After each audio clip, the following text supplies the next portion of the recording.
delegation. Thank you for being here today.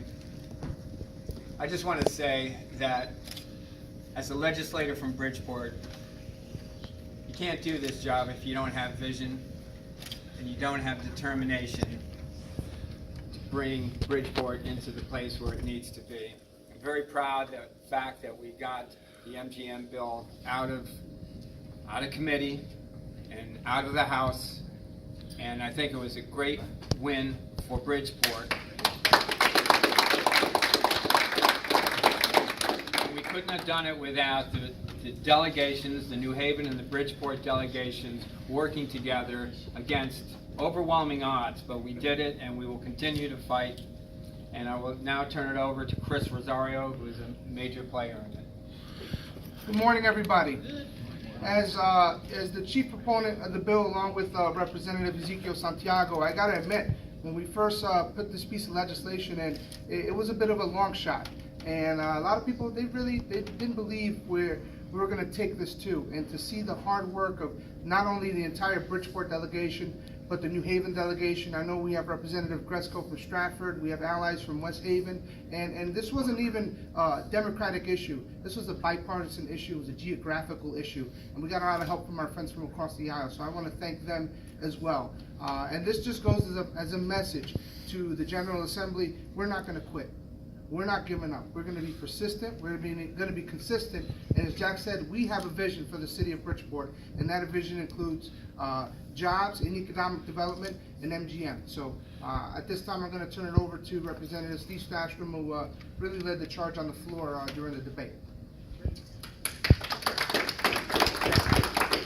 Thanks, Chris. And I'm proud to be standing here with our delegation, and as you've heard, really with the support of this region, the regional delegation here from Bridgeport, as well as New Haven, who remain steadfastly committed to this project. We stood for a long time on Thursday night and again on Friday on the floor of the House, answering questions and defending this bill, because we believe it's time that Connecticut have an open, transparent, and honest process and discussion about casino gaming here in the state of Connecticut. If we're going to open casinos off of tribal lands, then that conversation needs to be had in public. We need to vet the pros and cons of that. We need to allow the public to have an opportunity to weigh in through a referendum, as our bill called for.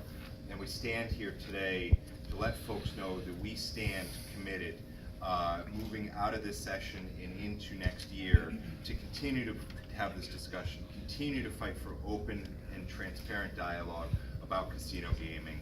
And I really want to thank MGM for standing firm on this project, and to especially thank the Christophs and Bridgeport Landing Development. The reason we're here on the 16th floor of this building today, if you look behind you, you will see the site. You'll see the land that is being developed. You'll see the progress that is already being made to fill out Steel Point between Bass Pro and Starbucks and Chipotle and the new Harbor Master building that's going up. You see steel, you see cranes, you see progress and development here in the city of Bridgeport. The project we're talking about is not in competition to that. It's a component of that. It's a complement to the development we are seeing throughout this city on our west end, in our downtown, and particularly here in Steel Point, as we fight to bring jobs, bring opportunity, and bring tax-based growth back to our state's largest city. As this delegation is fond of saying, we're not going up to Hartford looking for a handout. What we're looking for is for folks to join Bridgeport in helping us revitalize the city and be the economic driver that the state of Connecticut desperately needs it to be.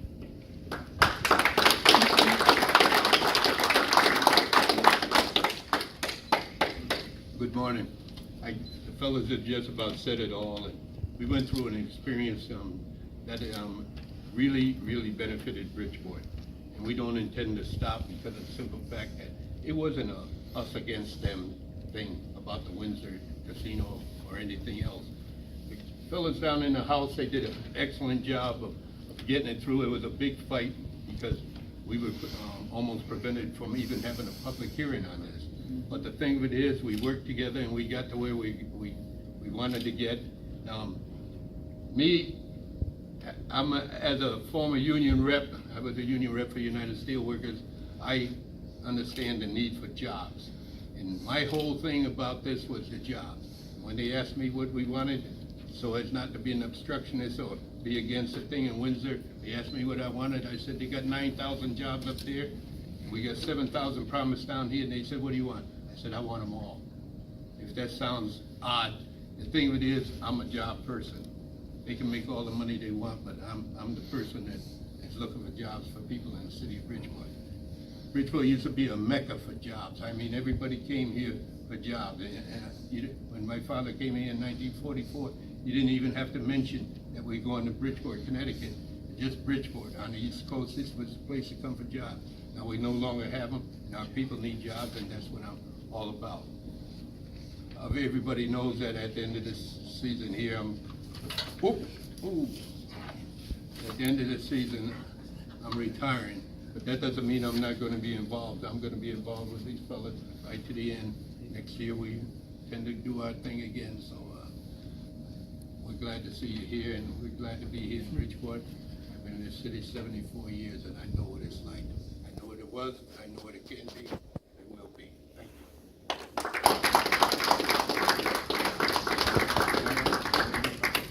you. Good. Real quick, I want to say thank you to Steve, because while we were out there whipping votes on the floor, he was standing up there and bringing the bill out and taking all the abuse. So I want to say thank you to Steve, and I also want to say thank you to Representative Straczynski from Monroe, ranking member on public safety, who was instrumental in helping us get it through. And I represent Stratford, so if you just look that way, that's my district, and this isn't just a Bridgeport issue.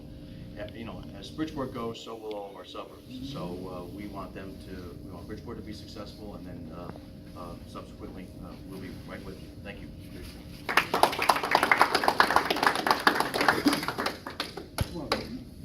Yeah, I want to make it a point to be here to thank what I consider to be bold, hardworking, and courageous legislators on behalf of Bridgeport, of the region, and people all over Connecticut, to move this to a point where we're seeing, and I hope in this next legislative session we get there, light for the creation of thousands of jobs. Senator Gomes said it was contained in everybody's statements, and there was some late nights on the House floor. But it was important to move an agenda forward, not just because it's in Bridgeport and it'll create revenue for the state and for the city, but primarily because of the thousands of jobs it'll create and how it will positively impact in that way just the overall Connecticut economy that greatly needs it. So I think we're here to say that this fight continues, whether it's in whatever the next session is, to raise the bill again, to move it forward. I mean, these things, typically something of this magnitude usually takes the type of steps that this has begun to take. And to clear the House was huge. And the next step is to clear the Senate and then get it signed and continue the work. So the partnership, the public-private partnership, the Christophs, MGM leading the charge on what is, as Steve put it, I hope it will be a open, transparent process so that everybody can participate in this and hopefully end up where we want it to be with these jobs, thousands of jobs right out that window. So Mickey Herbert, who's been a steadfast business leader in the city of Bridgeport, representing the Bridgeport Regional Business Council. Yeah, I just want to make 3 quick points. One of the privileges in my job, since I've been in this capacity for a year and a half now, was meeting Jim Murrin, who's the chairman and CEO of MGM International. He spoke at our annual dinner in December. He's from Bridgeport. His mother still lives here. His sister practices law here. He wants the MGM Entertainment over there to be all about his legacy, to bring Bridgeport back to what it was even back in the 1880s when his family came over from Ireland. Really impressive. Second point, the Business Council represents over 700 businesses in this region. I'm not aware, and I've been involved with Business Council for a long time, that we've ever had our 3 chambers of commerce, Bridgeport, Stratford, and Trumbull, and our parent, BRBC, all endorse this entertainment center, virtually unanimously. Is amazing. Third point I want to make is I wanted to see MGM in action So my wife and I drove down to Prince George's County, where I was born and raised, and frankly, it's a county that has some of the same characteristics of Bridgeport. And I spent a weekend at their National Harbor Casino, which only opened in December of 2016. It knocked my socks off. My wife too. We were amazed, so amazed. The governor of Maryland called it the greatest economic development project in the history of the state of Maryland. So to me, that says it all. I agree with Senator Gomes. It's all about jobs. I am amazed at the Christophs and what they've done here and their commitment to the city, now carrying forth to this development that we're going to get sooner or later. And I'm proud to stand with the Bridgeport delegation here in support of this. I'm Bob Christoph from Bridgeport Land Development. I want to say and make it very clear that both MGM, they would be here today, got stuck on a flight. I couldn't get on the flight to get here, but both MGM and BLD are steadfast in the commitment to the state and bringing the jobs here. It's up to us to make that happen. I also want to say thank you to the delegation, everyone involved. It was an amazing effort, amazing things were accomplished, and amazing things will be accomplished in the future. So with that, thank you very much. I want to thank the delegation personally, as a person who spent 15 years in the House, and the late Senator Alvin Penn fought so hard to bring the casino back in the 90s. We had a referendum, people voted overwhelmingly. Times are changing, and we want to be the centerpiece. I represent the district where all the development is beginning to happen. And it's great because the district will benefit, the city will benefit, surrounding towns will benefit, and the state by having competition. So this is a great day, and I'm here to tell colleagues that nothing happens in a day. But those who fight hard will be victorious. And I believe that next year, hopefully with a new governor, with a new legislature, new Senate, new House, that we will get people to understand that if Bridgeport fails, Stratford, Trumbull, Fairfield, Greenwich, all of them will be affected if Bridgeport fails. So thank you all for your hard work.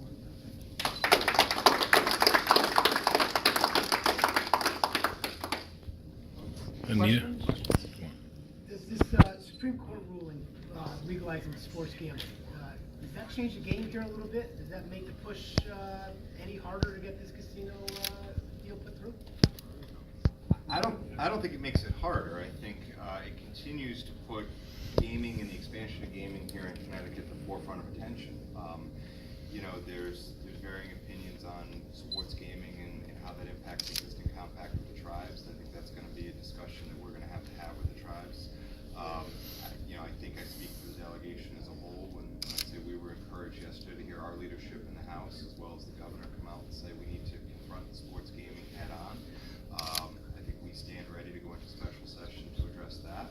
And to the extent that conversation can lead to a broader conversation about the gaming landscape in Connecticut, that's a conversation we're willing to engage in the special session as well. So Steve, speaking of that, since there might be a special session, any talk about trying to bring this up in a special session? You know, I think it's premature to say that. I think we have to caucus as a delegation. Obviously, what happened yesterday is fairly new. We have to have conversations with our leadership as well.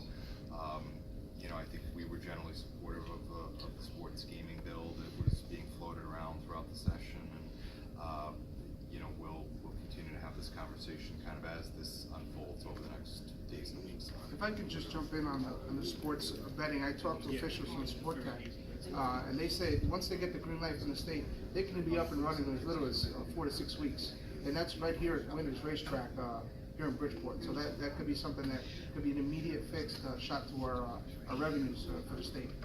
You talked a bit about this bipartisan effort, but this gathering here has been since 2010. So did you ask you to join in this meeting, or?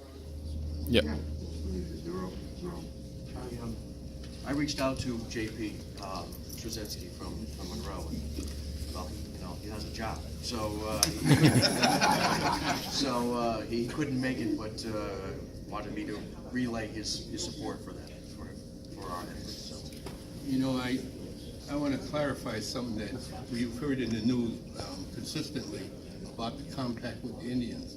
When this bringing in MGM into this city would break the compact. Myself and Senator Moore, prior to that statement coming out from the Attorney General in public, met with him, and he said that is not true. It will not break the compact. What is it with me? But I just wanted to clarify that, because constantly and consistently, it's been in the press, you know, they're talking about we are doing something to break the compact. And somebody had said, why cannibalize their thing in order to bring Bridgeport in?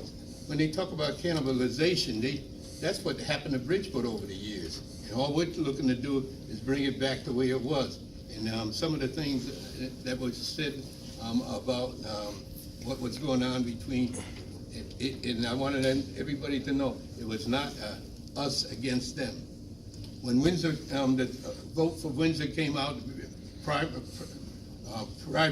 primarily before anything happened down here talking about MGM, we all voted on Windsor. I voted for Windsor. And that's why I can say it's not us against them. I've been looking at them jobs there, and I'm looking at here. It's nothing against anybody. It's just something for Bridgeport. But obviously MGM wants to get rid of that What competition. the heck is this thing? Well, you know, when you talk about the compact and the Pequot Fund, listen, the facts are the facts. The numbers are going down. And that's without MGM Springfield, and that's without Encore in Boston. And another thing that people don't mention, Massachusetts, they expanded their serving law, so they're gonna be open to 4 a.m. That's gonna affect all types of nightlife in the greater Hartford area, because those bars and nightclubs close at 2 a.m. They're not gonna wanna go to West So Hartford. Chris, I guess the obvious question is, some people are looking at this and say, okay, you're right. New casino in Boston, new casino in Massachusetts, in Springfield, new casino in the Catskills. Isn't this market kind of oversaturated already? I don't believe so, because we have, the Bridgeport Casino would service not only Long Island, but the greater Manhattan area. So I believe it's the right market for us. Millions of people. Keep that in mind along with the compact. So it's been 20 plus years, it's been 25% of slot revenue. When you look at commercial casinos, like Pennsylvania, for example, where Michigan has a casino, I think it's 55% slot revenue and 24% for everything else. Blackjack, craps, bars, nightlife, horses, sports. So is there talk of what it would be yet here if a casino came in, what those revenues would be? And would a single casino here in Bridgeport be more than the two that you're getting with only 25% slot See, revenue? all of these things that you're talking about have not even been caucused, they haven't been discussed. All we were talking about, bringing a casino in here. The tribes have a 25% compact off of the slots. The thing of it is, and like Rep. Rosario said about that revenue is going down. It used to be 400 million, it's down to 260 million, and the people are talking about it might even go down to 175 million. And we're not looking at that or looking to do something to the tribes that disparage them in what they produce for the state. All we're looking for is Bridgeport have its time, and it's time for Bridgeport to have its time. But Go back to what to the bill sweeten the said. pot for lawmakers, other lawmakers you're trying to convince, could there be some component of this where MGM or whoever wins the bid, but we'll say MGM, that they guarantee a certain amount of slots to the state? So go back to what the bill said. The bill was an RFP, right? It basically said, give us the best offer you want to put on the table. And we set a bare minimum. That bare minimum was not just slot revenue, it was also table game revenue. It was 35%. And we said that's the floor. But if you want, as I explained on the floor of the House last Thursday night and again on Friday, if any operator, be it the tribes, be it MGM, be it Harris, be it anybody, wanted to come in and say, here's our best offer, and it's over and above what we're getting now, and here's what that's gonna look like, and provide a revenue analysis of that, that would all be taken into account. But I don't understand how we can have that conversation until we've allowed any and all interested bidders to lay their cards on the table and come forward to the state with their best proposal. That's the only way we can have an open, honest, and transparent discussion about this. And it was 35% across the board, that was the discussion? I think it was 35% on table games, and it was 25% on slot revenue as a bare minimum, which again, that 35% on table games, right now, we're getting zero. Because, I mean, the slot revenue is going, the slot players is going down. The casinos, it's a lot, it's poker, it's blackjack, it's craps, I mean, it's interactive games. I mean, the idea is, 25 years ago, slots may have been the golden pot, but that's changed. And I think that's the idea of a destination resort. I mean, again, look behind you. I mean, we're sitting here in the middle of Bridgeport Harbor. You know, the idea here is with the boathouse there, somebody will bring in, you know, you can bring your boat down from Guilford, up from Greenwich, across from Port Jefferson. Dock your boat, you're in there for the weekend, you play a couple table games, you go to a restaurant, you go to a show, you get back on your boat. You know, you're talking about a true destination resort that has all of those things. And yes, probably would be a place that would be more attractive to folks who are playing table games as opposed to just going in there and pulling a slot machine. And one thing about the table games as opposed to the slots, if you remember when, years ago, when the tribes first got into action, they had more slots than any casino in the United States. They had over 5,000 slots. And that's where the revenue that was the idea, that they had more slots than anybody else. So I guess that's where they cut the deal. The 25% off the slots was supposed to really produce something, and it did. But now, then that's not the same, you know. That you got other opponents and so on and so forth, and things are changing, and that's why the revenue coming off the slots is not what it used to be. That National Harbor Casino, I mean, is that almost a model of what you're looking at? I was down in D.C., was there, it's 10 minutes outside of Washington, but it's not just the casino, it's the convention center, it's all the restaurants and shops, the condos that are going in the back. What other discussions are taking place, and how many condos do you think could come from this, and outside of the casino property? Let the developer talk about it. Well, there are two different sites. One's on Seaview side, and one's on Steel Point. Steel Point, we have 1,500 to 2,000 apartments to condos already zoned to go on that project, and we'll start later this fall. So the 2,000 condos to be built on that side? Correct. Just a word about National Harbor. It has, the casino itself there has a magnificent theater. It's got lots of restaurants. It's a fun place to be, but literally within a stone's throw from there is the rest of National Harbor, which is dozens of restaurants and apartments. And that's all come about because MGM located there. No question about it. This is creating a true entertainment destination right here in the harbor, Bridgeport. And when you talk about National Harbor, I remember when I was in the service, I was stationed in D.C. many years ago. Back to '63. But the thing of it is, when we were down there in Baltimore, we used to call Baltimore, our nickname for it was Tackett City, because Baltimore was nothing. When the harbor came in, the harbor, National Harbor, and all that stuff came in, it helped Baltimore and the whole Maryland area build up. And that's something that could be done here in Bridgeport too. What the Christophs have done here in Bridgeport, this is the beginning of something big in Bridgeport, and we need to stay behind it. We need to fight for what we want, because of the simple fact that Bridgeport has been done in by everything around here. We had our downtown area. I remember when I was younger, downtown on Thursday night, shopping night, used to be bumping into each other for people being down there. So what killed that? They built a mall right on the edge of Bridgeport, Trumbull. That was no accident either, you know. So they killed our downtown, and then we had a series of things going that just wiped out jobs in Bridgeport, and we want to bring jobs back to Bridgeport. That is our main thing. Everything will follow if we have the jobs in Bridgeport. They'll have revenue in people's hands. They can spend money, and Bridgeport would be a prosperous city again. Any other questions? Several members of the city council are here as well, so Denise is here. Des is here. Clark is here. Who else? Anita was here. All right. Thanks, guys. Thank you.